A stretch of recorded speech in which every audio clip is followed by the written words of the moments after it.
Hello everyone, welcome to ओकुल India के सबसे अफोर्डेबल लर्निंग प्लेटफॉर्म में आप सभी लोगों का एक बार फिर से बहुत बहुत स्वागत है। 4 नवंबर 2024 मंडे यानी सोमवार का दिन और इंडियन एक्सप्रेस न्यूज़ एनालिसिस की आईना सीरीज़ लेकर मैं शांतनु सनवाल एक बार फिर से आपके सामने हाजिर हूँ। तो चलिए शुरू करते हैं। तो आज के न्यूज़पेपर पर चलें उससे पहले मैं आपको एक बार फिर से बता दूँ कि हमारा जो ये सी सेट की लाइव क्लासेस का बैच है ये ऑलरेडी रनिंग है और इसमें कुछ सीट्स अभी भी लेफ्ट हैं। तो अगर आप में से कोई स्टूडेंट अभी भी अगर इंटरेस्टेड है तो वो इसमें एनरोल कर सकता है।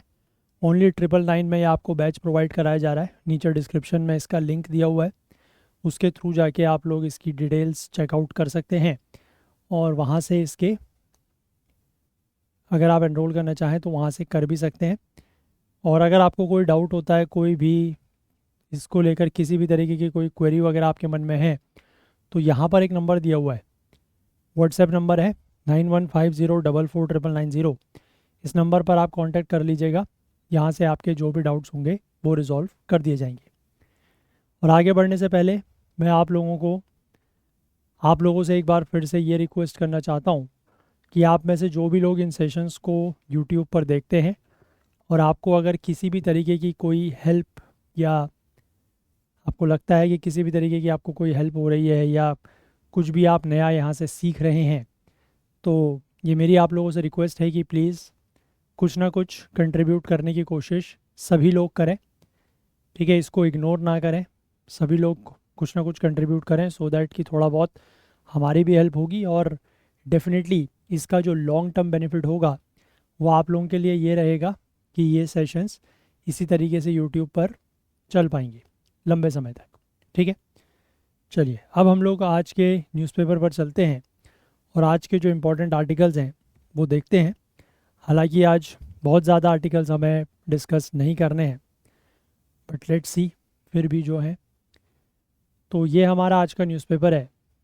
इसमें फ्रंट पेज पर अगर हम बात करें तो यहाँ पर आपको दिख रहा होगा कि will bring uniform civil code and tribals will be kept out, Shah in Jharkhand. क्योंकि अभी आपको पता है कि दो राज्यों में चुनाव होने हैं। ठीक है, झारखंड में 13 और 20 तारीख को है अभी नवंबर में, और महाराष्ट्र में है 20 तारीख को। तो उसी को लेकर ये चुनाव प्रचार वगैरह चल रहा है। और झारखंड में हमारे जो गृह मंत्री हैं अमित शाह, उन्होंने बीजेपी का मैनिफेस्टो वहाँ पर जारी किया, घोषणा पत्र जारी किया। और उस दौरान उन्होंने ये बात यहाँ पर कही है कि हम जो यूनिफॉर्म सिविल कोड है वो लेके आएंगे और जो ट्राइबल्स हैं उनको इससे बाहर रखा जाएगा। तो बेसिकली ये एक तरीके से आप कह सकते हैं कि ये एक मतलब चुनावी वायदा है ना। क्योंकि ट्राइबल्स को उससे बाहर रखा जाएगा तो ट्राइबल्स के वोट लेने की यहाँ पर कोशिश की जा रही है। It is nothing more than that as of now. ठीक है, चलिए आगे बढ़ते हैं। यहाँ पर एक और इमेज दी गई है which is not too pleasing for India. India के लिए ये अच्छी बात या अच्छी खबर नहीं है। न्यूजीलैंड ने इंडिया की ज़मीन पर 3-0 से टेस्ट सीरीज़ हराई है, which is not too pleasing news for us. ठीक है, हमारे लिए ये बहुत अच्छी बात नहीं है। और इंडिया ने वाकई में इस टेस्ट सीरीज़ में अच्छा नहीं खेला और तीनों टेस्ट मैच हम लोग हारे हैं and we suffered a clean sweep. ठीक है, 3-0 से हमारा यहाँ पर क्लीन स्वीप हुआ है, विच इज़ नॉट गुड। चलिए आगे बढ़ते हैं। बीच के पेजेस में ऐसा सच कोई ख़ास न्यूज़ नहीं है, यहाँ पर भी नहीं है। और मैं आपको सिर्फ यहाँ की जो दो न्यूज़ है वो दिखाऊंगा। एक तो ये है that is paradox of stagnant rural wages. ठीक है, जो रूरल वेजेस यहाँ पर स्टेगनेंट हो रही हैं उसके पैराडॉक्स की बात करेंगे। और एक है the worsening impact of climate change, कि क्लाइमेट चेंज या जलवायु परिवर्तन के जो इम्पैक्ट देखने को मिल रहे हैं, है ना, और जो वर्सनिंग इम्पैक्ट है मतलब जो दुष्प्रभावी परिणाम है उसके बारे में हम यहाँ पर बात करेंगे। तो ये बेसिकली हमारे आज के दो आर्टिकल्स रहेंगे। तो इन आर्टिकल्स पर चलने से पहले मैं आप लोगों से एक बार ये भी बताना चाहता हूँ आप लोगों को कि आप में से जो भी लोग प्रीलिम्स 2025 की तैयारी कर रहे हैं तो उनके पास इस तरीके की एक टेस्ट सीरीज़ जो है वो डेफिनेटली आपके पास होनी चाहिए, जिसमें जनरल स्टडीज़, करंट अफेयर्स और सी सेट आपको तीनों ही चीज़ें मिलती हैं ओनली एट 849 रुपीज़। 91 टेस्ट आपको यहाँ पर इसमें मिल रहे हैं। इसी तरीके से अगर आप बात करते हैं सिर्फ जनरल स्टडीज़ और करंट अफेयर्स की तो आपको 699 में ये टेस्ट मिल जाएंगे। सिर्फ जनरल स्टडीज़ सब्जेक्ट वाइज अगर आप चाहते हैं तो 449 में आपको टेस्ट मिल जाते हैं। Then if you have current affairs, only current affairs, जिसमें आपको 16 मंथ्स का करंट अफेयर्स जनवरी 2024 से लेकर अप्रैल 2025 तक का करंट अफेयर्स टेस्ट सीरीज़ के फॉर्म में मिलता है ओनली एट 299 रुपीज़। और अगर आप सी सेट के फुल लेंथ टेस्ट लेना चाहते हैं तो वो आपको मिल जाएगा ओनली एट 249 रुपीज़। तो इनमें से आप जिसमें भी इंटरेस्टेड हैं यू कैन एनरोल। ठीक है, चलिए तो अब हम लोग इन आर्टिकल्स के ऊपर नज़र डालते हैं। तो देखिए यहाँ पर लिखा है the worsening impact of climate change. तो यहाँ पर क्या लिखा है कि people across the world are facing record breaking threats. ये मच्छर एक है यहाँ, इसने कल से परेशान किया हुआ है, ये मर भी नहीं रहा है। एंड क्योंकि जब ये इसकी बैठता है ना इस स्क्रीन के ऊपर तो इसका जो इम्पैक्ट है उससे भी ये स्क्रीन इफेक्ट होती है। तो इसमें क्या लिखा है कि people across the world are facing record breaking threats to their well being, health and survival from climate change. यानी कि पूरे दुनिया के लोग जो हैं वो इस तरीके के थ्रेट्स फेस कर रहे हैं उनकी वेल बींग में, उनके हेल्थ में और उनके सर्वाइवल में। ऐसा एक नई रिपोर्ट आई है from the Lancet countdown on health and climate change, इसमें ये बात कही गई है। और इस रिपोर्ट के अनुसार 48% of the world's land area faced extreme drought condition last year. यानी कि पूरे दुनिया का 48% ज़मीन जो है उसमें एक्सट्रीम ड्राउट कंडीशंस फेस की उसने पिछले साल। ठीक है, the second largest affected area since 1951, second largest है since 1951। 60% of the lands were affected last year by extreme rainfall, which unleashed floods and raised risk from water contamination. और 60% land जो है that was affected by extreme rainfall, जिसकी वजह से floods आए और water contamination का जो खतरा है, जो रिस्क है वो भी बढ़ गया। तो आप ये समझ सकते हैं कि दो तरीके के एक्सट्रीम इवेंट्स, ठीक है, या तो एक्सट्रीम रेनफॉल हो रही है या फिर एक्सट्रीम ड्राउट कंडीशंस बन रहे हैं। तो दोनों ही एक्सट्रीम कंडीशंस है ना। वेदर क्लाइमेट चेंज की वजह से एक्सट्रीम कंडीशंस जो है वो क्या होती हैं, ज़्यादा हो जाती हैं। इसके बाद 151 million more people will experience food insecurity due to such extreme weather events in comparison with the period between 1981 and 2010। तो इस तरीके के एक्सट्रीम वेदर इवेंट्स अगर होते रहेंगे तो इससे 151 मिलियन लोग जो हैं वो क्या एक्सपीरियंस करेंगे, फूड इनसिक्योरिटी, है ना। उनको फूड नहीं मिल पाएगा, ऑब्वियस सी बात है, फूड इनसिक्योरिटी वो एक्सपीरियंस करेंगे। 512 billion potential labour hours worth $835 billion in potential income were lost due to extreme heat. ये तो अभी हमने कुछ दिनों पहले ही जिक्र किया था, है ना। 2-3 दिन पहले भी तो हमने एक ऐसा आर्टिकल देखा था, एक्सट्रीम हीट की वजह से जो है वो काफ़ी ज़्यादा लेबर आवर्स क्या हो रहे हैं, लॉस हो रहे हैं, उसी का यहाँ पर जिक्र किया गया है। इसके बाद यहाँ पर लिखा है कि लास्ट ईयर, पिछले साल, heat exposure put people engaging in outdoor physical activity at risk of heat stress moderate और higher for are record high of 27.7 more hours than on average in the 1990s। यानी कि पिछले साल heat exposure की वजह से ऐसे लोग जो आउटडोर फिजिकल एक्टिविटी में इंगेज्ड हैं उनमें हीट स्ट्रेस का खतरा जो है वो 27% ज़्यादा, मतलब 27% ज़्यादा घंटे का खतरा उनमें बढ़ जाता है एज़ कम्पेयर टू 1990s के कंपैरिजन में। The average person experienced 50 more days of dangerous temperature in 2023, the hottest year on record than they would have without climate change। यानी कि एक एवरेज व्यक्ति ने 50 ज़्यादा दिन ठीक है, डेंजरस टेम्परेचर्स के 50 मोर डेज एक्सपीरियंस किए हैं 2023 में, और 2023 अभी तक का वैसे भी हॉटेस्ट ईयर ऑन रिकॉर्ड रहा है। ठीक है, और क्लाइमेट चेंज की वजह से अगर क्लाइमेट चेंज नहीं होता तो वो ये 50 more days of dangerous temperature experience नहीं करता। इसके बाद the number of heat related deaths in the over 65 population last year reached a level of 167% above the number in 1990s।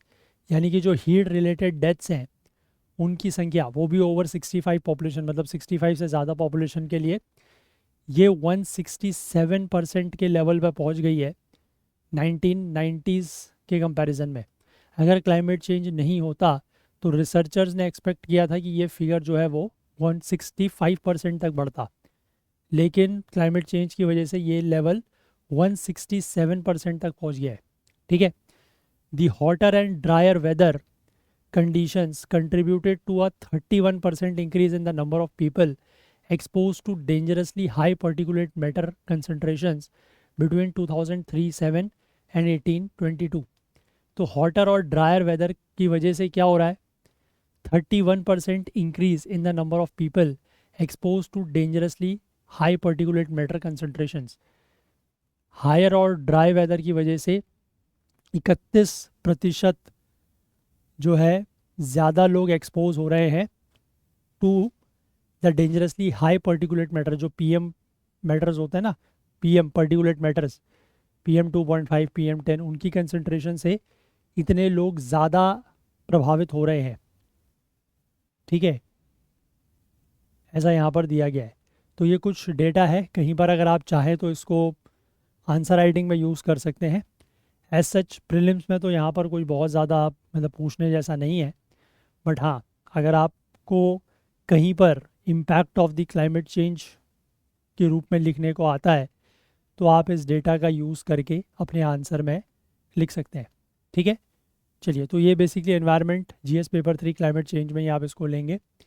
इसके बाद हम लोग इस आर्टिकल की बात करते हैं, that is paradox of stagnant rural wages. देखो क्या लिखा है, इंडियन इकोनॉमी यानी कि भारतीय अर्थव्यवस्था जो है इसने ग्रो किया है 2019-20 से 2023-24 के बीच में जो एवरेज एनुअल रेट रहा है ग्रोथ का वो कितना रहा है, 4.6%। ठीक है, 19-20 से लेकर 23-24 के बीच में। और लास्ट 3 फिजिकल ईयर्स की अगर हम बात करें, लास्ट 3 फाइनेंशियल ईयर्स की बात करें तो 7.8% पर ग्रो किया है। ठीक है, लेकिन 19-20 से लेकर 23-24 के बीच में जो ग्रोथ रेट रही है वो 4.6% की रही है। अब फार्म सेक्टर की अगर हम ग्रोथ की बात करें तो वो 4.2% और 3.6% रही है इन रिस्पेक्टिव पीरियड्स के लिए। मतलब 19-20 से लेकर 23-24 तक फार्म सेक्टर की ग्रोथ रही है 4.2%, और पिछले 3 साल की बात करें तो फार्म सेक्टर की ग्रोथ रही है 3.6%।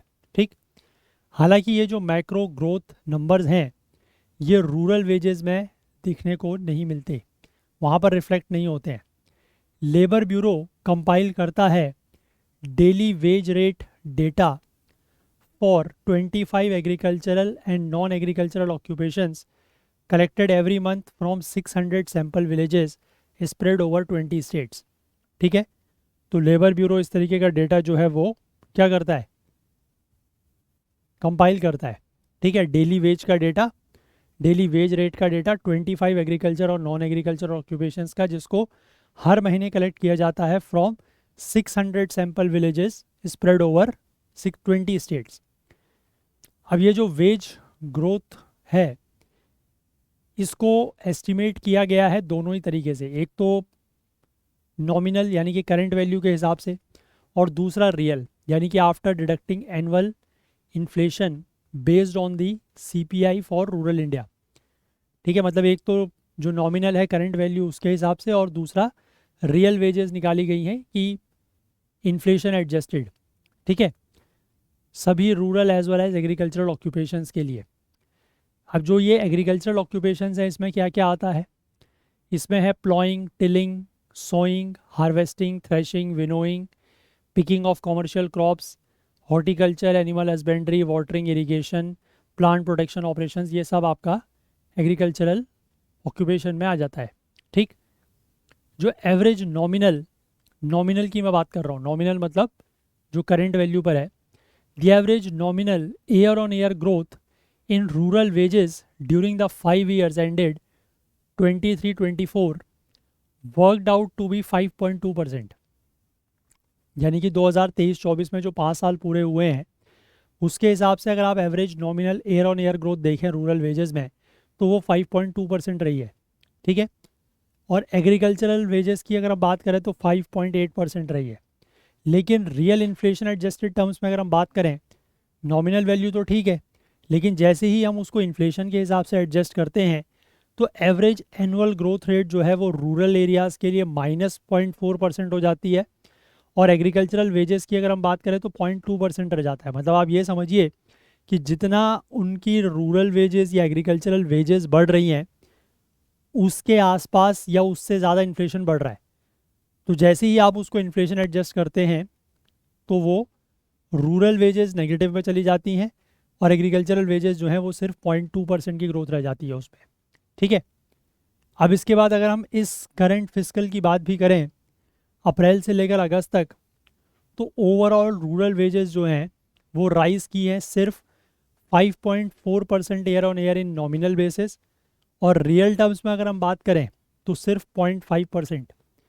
ठीक है, corresponding growth rate in agricultural wages have continued to be higher, वो 5.7% और 0.7% रिस्पेक्टिवली रही है।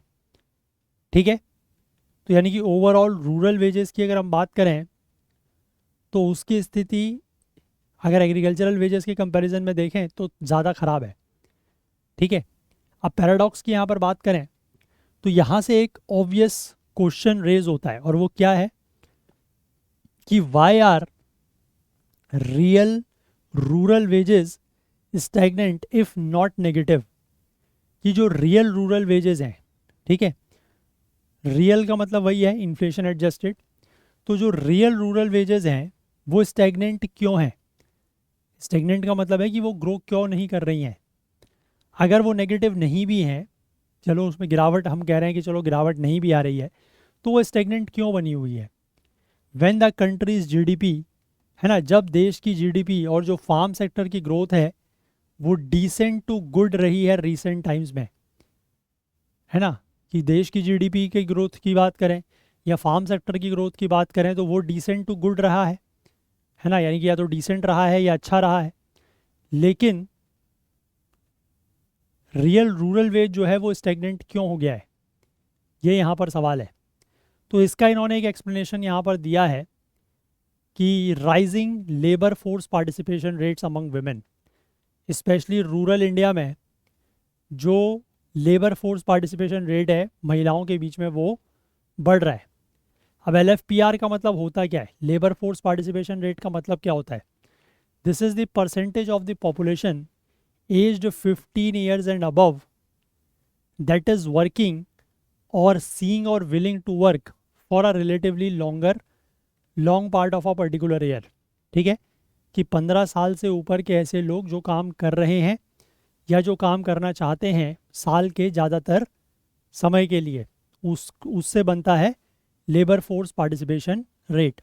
ठीक है, ऑल इंडिया के average female labour force participation rate की बात करें तो 2018-19 में ये जहां 24% के आसपास था, 19-20 में ये बढ़ के 30% हुआ, 20-21 में बढ़ के 32% के आसपास हुआ, 21-22 में 32.8 हुआ, 22-23 में ये 37 हुआ, और जो लेटेस्ट लेबर ये पीरियोडिक लेबर फोर्स सर्वे है 2023-24 का, उसके अकॉर्डिंग ये 41% से भी ज़्यादा हो गया है। ठीक है, तो यहाँ तक बात समझ रहे हैं। और ये तो ऑल इंडिया एवरेज बता रहा हूँ मैं।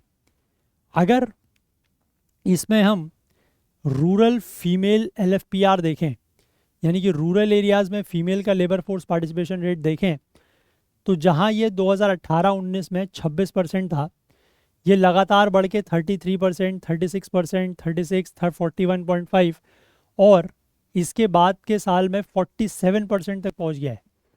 ठीक है, तो इस पीरियड के दौरान यानी कि 2018-19 से लेकर 23-24 के बीच में male labour force participation rate बहुत ज़्यादा नहीं बढ़ा है। 75% से 78% हुआ है ऑल इंडिया के लेवल पर, और 76% से 80% हुआ है रूरल इंडिया में। ठीक है, तो female labour force participation rate बढ़ रहा है। अब फाइनेंस मिनिस्ट्री का जो इकोनॉमिक सर्वे है 2023-24 का, उसने ये जो rural female labour force participation rate है 2018-19 से जो 21 परसेंटेज पॉइंट्स बढ़ा है, उसके पीछे इन्होंने कारण दिया है कि जो नरेंद्र मोदी की सरकार की जो योजनाएं हैं, जैसे कि उज्ज्वला स्कीम है ना, हर घर जल, सौभाग्य स्कीम, स्वच्छ भारत, इसकी वजह से इनका कहना है कि ये फीमेल का जो लेबर फोर्स पार्टिसिपेशन रेट है रूरल एरियाज़ में वो बढ़ा है।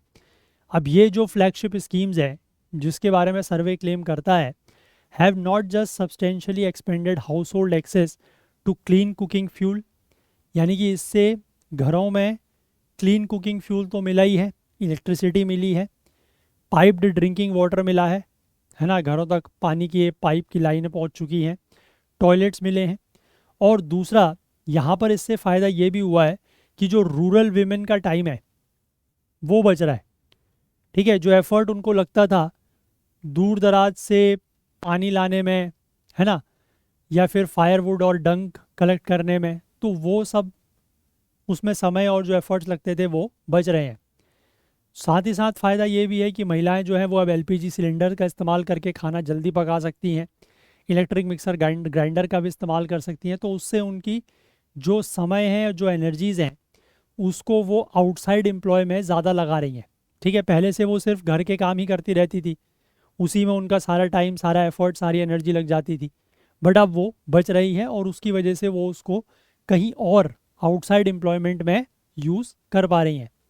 ठीक है, अब इसके बाद आगे इन्होंने क्या लिखा है कि ये जो freeing up of women's time हुआ है, यानी कि महिलाओं का जो टाइम फ्री हुआ है, और female labour force participation rate जो बढ़ा है, इसकी वजह से ended this however also ended up significantly boosting the aggregate size of rural workforce। इसकी वजह से जो रूरल वर्कफोर्स का साइज़ है वो बढ़ गया है। ठीक है, अब रूरल वर्कफोर्स का साइज़ बढ़ा है तो ऑब्वियस सी बात है कि जो लेबर सप्लाई कर्व है उसमें हुआ क्या, राइटवर्ड शिफ्ट आया, यानी कि ज़्यादा लोग जो हैं वो या तो उतने ही रेट में या कम रेट में काम करने को तैयार है, तो इसकी वजह से डाउनवर्ड प्रेशर आया है ऑन रियल रूरल वेजेस। तो ये इन्होंने कारण बताया है कि एक तो female labour force participation rate जो बढ़ा है उसकी वजह से ओवरऑल रूरल वर्कफोर्स बढ़ गया है, और वर्कफोर्स अगर बढ़ गया है तो इसका मतलब हुआ क्या कि ज़्यादा लोग उतने ही रेट में या कम रेट पर काम करने को तैयार है ना। तो उसकी वजह से हो क्या रहा है कि जो रियल रूरल वेजेस हैं उसके ऊपर प्रेशर पड़ रहा है और वो कम हो रही हैं। ठीक, एक रीज़न तो इन्होंने ये बताया। इसके बाद इन्होंने एक दूसरा रीज़न भी बताया है, the second less favourable explanation looks at not the supply but the demand side of labour. देखो इसमें ये लिखा, अभी तो हमने सप्लाई साइड की बात करी कि ज़्यादा वर्कफोर्स में जो है वो महिलाएं आ रही हैं, तो यानी कि सप्लाई वर्कफोर्स की या सप्लाई लेबर की बढ़ रही है। अब दूसरी तरफ ये बात कर रहे हैं डिमांड साइड से कि while the rural female LFPR has sold, यानी कि जो महिलाओं का LFPR है, लेबर फोर्स पार्टिसिपेशन रेट है रूरल एरियाज़ में, वो 2018-19 से लेकर 23-24 के बीच में बढ़ा है। ठीक है, so has agricultures share in the employment of this workforce, और इस वर्कफोर्स का एग्रीकल्चर में शेयर जो है, एग्रीकल्चर में शेयर वो भी बढ़ा है। ठीक, thus although more women are entering the rural labour force they are working in greater number on farms. ठीक है, यानी कि ज़्यादा महिलाएं जो हैं वो रूरल लेबर फोर्स में शामिल हो रही हैं, लेकिन वो फार्म में ज़्यादा काम कर रही हैं, यानी कि जो मूवमेंट है वो घर से फील्ड की तरफ है, नॉट टू फैक्ट्री और ऑफिस।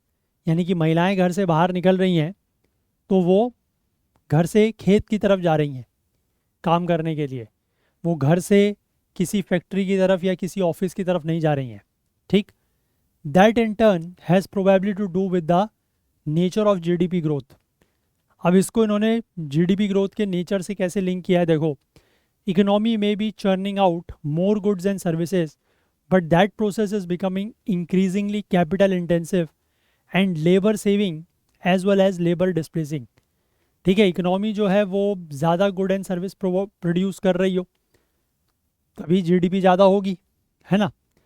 लेकिन ये प्रोसेस जो है वो ज़्यादा कैपिटल इंटेंसिव होती जा रही है, कैपिटल इंटेंसिव होती जा रही है, labour saving as well as labour displacing होती जा रही है, मतलब वहाँ पर लेबर की ज़्यादा ज़रूरत नहीं है। अगर ग्रोथ जो है वो सेक्टर्स या इंडस्ट्रीज़, ऐसे सेक्टर्स या इंडस्ट्रीज से आ रही है जहाँ पर फ्यूअर वर्कर्स की ज़रूरत है, जहाँ पर ज़्यादा काम करने वालों की ज़रूरत नहीं है, for every unit of output it translates into a rising share of income generated from that accruing to capital. ठीक है, तो उससे ऑब्वियस सी बात है कि होगा क्या, कि जो फर्म्स का प्रॉफिट है वो बढ़ेगा, है ना। लेबर वेजेस तो बढ़ेंगी नहीं क्योंकि लेबर तो वहाँ पर ज़्यादा काम कर नहीं रहे, ठीक है ना। अब it is not surprising therefore that the new entrants into the labour force specifically women are mostly finding employment in agriculture. और इसी की वजह से ऐसा हो रहा है कि जो भी लेबर फोर्स में महिलाएं शामिल हो रही हैं वो उनको एम्प्लॉयमेंट कहाँ पर मिल रहा है, एग्रीकल्चर में। ये ऐसा सेक्टर है जहाँ पर जो मार्जिनल प्रोडक्टिविटी है, दैट इज़ आउटपुट पर वर्कर इज़ ऑलरेडी लो। ठीक है, यहाँ की जो प्रोडक्टिविटी है वो ऑलरेडी लो है। The supply of more labour would only further depress wages. और ज़्यादा लेबर अगर यहाँ पर आते हैं इस सेक्टर में, एग्रीकल्चर के सेक्टर में, तो इससे जो वेजेस हैं वो और ज़्यादा कम होंगी। The fact that rural non agricultural wages have grown even less actually fallen in real terms shows a worse picture from non farm labour demand. अगर हम लेबर मतलब नॉन फार्म की बात करें, अगर हम पूरे रूरल की बात करते हैं तो वहाँ पर स्थिति और ज़्यादा ख़राब है, क्योंकि वहाँ पर जो एग्रीकल्चरल जो वेजेस हैं, सॉरी जो रूरल वेजेस हैं नॉन एग्रीकल्चर सेक्टर में, या तो वो स्टेगनेट हो चुकी हैं या रियल टर्म्स में अगर हम बात करें तो वो गिर रही हैं। ठीक है, रियल टर्म्स का मतलब ध्यान रखिएगा इन्फ्लेशन एडजस्टेड, तो वो गिर रही हैं, वो कम हो रही हैं। तो नॉन फार्म लेबर डिमांड की अगर हम बात करें तो वहाँ पर स्थिति और ज़्यादा ख़राब है, यानी कि नॉन फार्म सेक्टर में लेबर की डिमांड और भी नहीं है। ठीक, अब इसके बाद इससे मिटिगेटिंग फैक्टर की बात करें तो कैपिटल इंटेंसिव और investment led growth is good for cement, steel and infrastructure developing companies such as L&T, Adani ports, KEC international, Bharat Forge, Finolex cables, Kalpataru projects, PNC infratech and NCC limited. यानी कि ऐसी कंपनीज़ के लिए कैपिटल इंटेंसिव और इन्वेस्टमेंट लेड ग्रोथ जो है वो अच्छी है, लेकिन जो फास्ट मूविंग कंज्यूमर गुड्स है उसके लिए ये अच्छी नहीं है। होम अप्लायंसेस के लिए, ड्यूरेबल्स, टू व्हीलर मेकर्स के लिए ये अच्छी नहीं है। They benefit more from growth that is labour intensive and consumption led. तो इस तरीके के सेक्टर्स को फ़ायदा तब होता है जब ग्रोथ कैसी हो, लेबर इंटेंसिव हो, क्योंकि लेबर की ग्रोथ होगी तभी वो ये सारा सामान खरीदेंगे, है ना। और कंजम्पशन लेड हो, क्योंकि ऑब्वियस सी बात है कि लोगों के पास अगर ज़्यादा पैसा होगा, है ना, अगर लोगों की वेजेस अच्छी होंगी, पैसा ज़्यादा होगा, तो वो कंजम्पशन एक्सपेंडिचर बढ़ेगा, और कंजम्पशन एक्सपेंडिचर बढ़ेगा तो ऑब्वियसली ये सेक्टर जो है वो ग्रो करेंगे। Their sales and profits get impacted when jobs and income do not exhibit growth commensurate with wider GDP measures as is the case now। तो वही चीज़ ये कह रहे हैं कि इस तरीके के सेक्टर्स की जो सेल और प्रॉफिट है वो प्रभावित होती है जब जॉब्स और इनकम्स जो हैं वो जो इस तरीके के GDP मेजर्स हैं उसके साथ जब वो नहीं चल पाते, तो जैसा कि अभी स्थिति देखने को मिल रही है कि GDP की ग्रोथ अच्छी खासी दिख रही है ना, लेकिन वहीं लोगों के पास वेजेस कम है, ठीक है, जॉब्स कम है, इनकम कम हो रही हैं, तो उसकी वजह से क्या हो रहा है कि ग्रोथ प्रभावित हो रही है। The one mitigation factor here however has been the income transfer schemes of both the centre and state governments. एक मिटिगेशन फैक्टर यहाँ पर ये भी रहा है, जो केंद्र और राज्य सरकारों के जो इनकम ट्रांसफ़र स्कीम्स हैं वो 13 states that is Andhra, Assam, West Bengal, Madhya Pradesh, Karnataka, Tamil Nadu, Delhi, Telangana, Himachal Pradesh, Maharashtra, Maharashtra, Jharkhand, Orissa and Haryana and Jammu and Kashmir, they are currently implementing or have announced such schemes targeting women. ठीक है, तो महिलाओं को टारगेट करते हुए इस तरीके की स्कीम्स वहाँ पर अनाउंस की गई हैं। और total annual payments in schemes के अंतर्गत जो है वो 2 लाख करोड़ के आसपास का है, जो कि इंडिया का एडल्ट फीमेल पॉपुलेशन का 1/5 कवर करती है। ठीक है, this is on top of the centre's own 6,000 per year income transfers to some 11 crore farmer households and 5 kg per month free grain schemes for over 81 crore people. ठीक है, तो मतलब इस तरीके की स्कीम्स कई सारे राज्यों ने महिलाओं के लिए अनाउंस की हुई हैं। 6,000 रुपये ये जो प्रधानमंत्री किसान PM किसान योजना है उसके तहत दिया जाता है। 5 किलो राशन 81 करोड़ लोगों को मुफ्त में दिया जा रहा है, तो उसका वो सब बताया गया है। The mitigating effect can be seen from the Maharashtra government. Maharashtra government की एक स्कीम है दैट इज़ लड़की बहन योजना, जिसमें 1,500 रुपये प्रति महीने ट्रांसफ़र किए जाते हैं महिलाओं को, ऐसे परिवार की महिलाओं को जिनकी एनुअल इनकम 2.5 लाख रुपए से कम है। ठीक है, तो 1,500 रुपये प्रति महीने का मतलब कितना हो गया, 50 रुपये प्रति दिन का। तो 50 rupees per day. It is not a small for a states average rural female labourer who earn a daily wage of ₹311.5 from tilling fields in August. अब 50 रुपये प्रति दिन ऐसी महिला के लिए कम नहीं है। ठीक है, जहाँ पर स्टेट की एवरेज रूरल फीमेल लेबरर को 311 रुपये मिलते हैं, तो उसके लिए 50 रुपये ठीक है। In times like this that is useful additional income, तो उसके लिए ये यूजफुल एडिशनल इनकम है एक तरीके से। ठीक है, तो आई होप ये बात आप समझ पाए। ठीक है, कि किस तरीके से जो रूरल वेजेस हैं और ख़ासकर जो एग्रीकल्चरल वेजेस हैं उसकी क्या स्थिति है। और एग्रीकल्चर, अगर हम रूरल एरियाज़ में बात करें तो जो नॉन एग्रीकल्चरल वेजेस हैं उसकी स्थिति और ज़्यादा ख़राब है। ठीक है, या तो वो स्टैग्नेट हो चुकी है या रियल टर्म्स में इट इज़ डिक्लाइनिंग। ठीक है, आई होप क्लियर है बात। चलिए, तो यही आर्टिकल्स थे। सेशन आज का कंपैरेटिवली काफ़ी छोटा है क्योंकि आज कुछ और आर्टिकल्स हैं नहीं न्यूज़पेपर में, तो there is no use of covering anything else, तो इसलिए सेशन को हम लोग इतना ही रखते हैं। और जाने से पहले मैं आपको एक बार फिर से याद दिला दूं कि अगर आप प्रीलिम्स 2025 की तैयारी कर रहे हैं तो आपके पास इस तरीके की एक टेस्ट सीरीज़ जो है वो डेफिनेटली होनी चाहिए, जिसमें आपको general studies, current affairs, CSET तीनों ही चीज़ें मिल रही हैं ओनली एट 849 रुपीज़। और अगर आप सिर्फ जनरल स्टडीज़ और करंट अफेयर्स की टेस्ट सीरीज़ लेना चाहते हैं तो आपको 699 में मिल जाएगी। सिर्फ जनरल स्टडीज़ लेना चाहते हैं तो 449 में आपको मिल जाएगी। करंट अफेयर्स की आपको 299 में, और CSET की ओनली एट 249। ठीक है, तो इनमें से आप जिसमें भी इंटरेस्टेड है एनरोल कर सकते हैं। ये सारे के सारे हमारे ऐप और वेबसाइट में लिस्टेड हैं।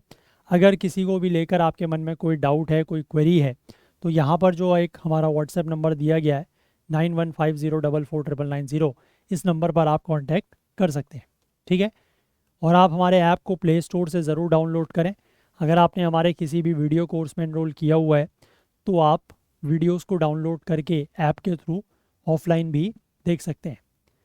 और जाने से पहले मैं आप लोगों से एक बार फिर से ये रिक्वेस्ट करना चाहूँगा कि आप में से जो भी लोग इन सेशंस को देखते हैं और आपको किसी भी तरीके की अगर कोई हेल्प होती है तो प्लीज़ कुछ ना कुछ कंट्रीब्यूट करने की कोशिश ज़रूर करें, सो दैट कि थोड़ा सा हमारी भी हेल्प होगी एंड डेफिनेटली इसका जो लॉन्ग टर्म बेनिफिट है वो आप लोगों को ही मिलेगा कि ये सेशंस यूट्यूब पर इसी तरीके से लंबे समय तक चल पाएंगे।